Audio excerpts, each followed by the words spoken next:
Quando toda a história e luta dos nossos antepassados cai no esquecimento, a gente está desrespeitando toda a nossa espiritualidade. Por mais que você não acredite que esse desrespeito pode acontecer da sua parte, mas ele acontece de duas formas, indiretamente e diretamente.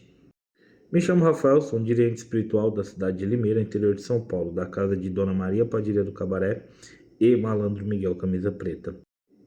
Gostaria de te convidar para a gente conversar um pouquinho sobre tudo que vem acontecendo nas periferias, favelas e povos negros da nossa sociedade.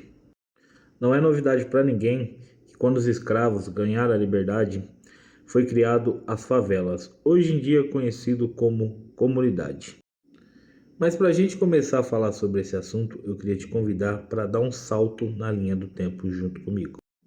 Eu sei que você deve estar pensando, o que isso tem a ver com a espiritualidade que tanto eu, você ou qualquer um de matriz africana ou até mesmo de culto a ancestral, Exu e Pombogira, tem a ver com isso. Por isso que eu te convidei para dar um salto na linha do tempo, mas eu vou te provar com um ponto de preto velho. Mais corretamente, de preta velha, a famosa vovó. Vovó não quer casca de coco no terreiro. Vovó não quer casca de coco no terreiro, que é pra não lembrar o tempo do cativeiro, que é pra não lembrar o tempo do cativeiro.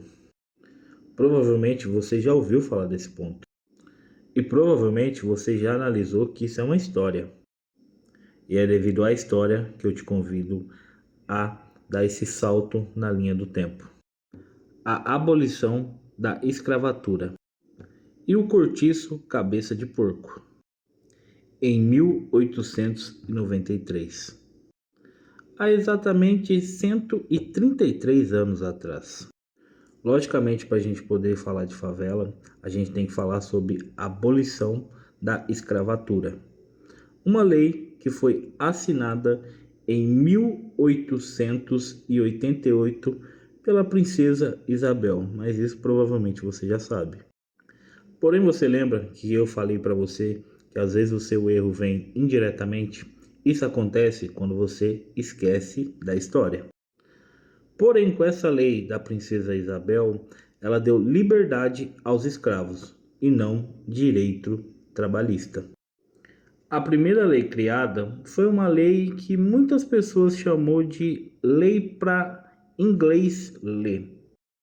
A lei feita por Eusébio de Queiroz. A lei que proibia a venda de escravos no Brasil, porém não tinha nenhum tipo de fiscalização, então continuava acontecendo ilegalmente. Mas ilegalmente para quem? Para os ingleses ou para os brasileiros? Outra lei que foi criada foi a Lei do Ventre Livre, que era a lei que falava que os escravos que nascessem a partir daquela data, eles seriam livres. A outra lei foi a lei do sexagenário, onde o escravo que chegasse aos 60 anos conseguia a liberdade. Porém, nenhum deles tinha registro, então não tinha nem como comprovar que já tinha 60 anos. Essas leis foram feitas para enganar a Inglaterra, porque durante a abolição da escravatura e antes, os ingleses não queriam comercializar com os brasileiros.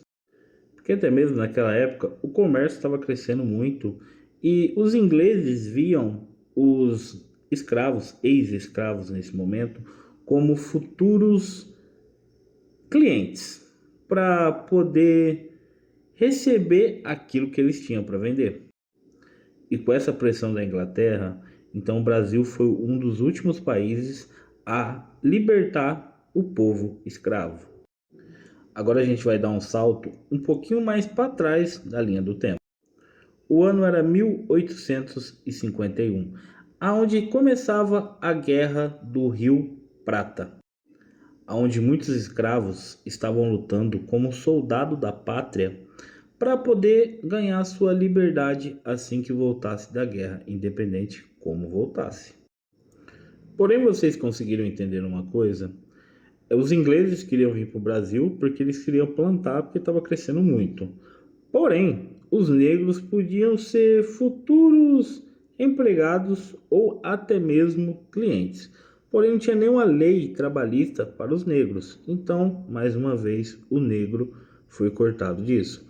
O povo brasileiro preferiu contratar estrangeiros e dar moradia do que contratar o negro, porque na mente deles eles já tinham comprado, aí teve que libertar. Agora para ficar lá tinha que dar moradia e mais pagamento, então eles não concordaram.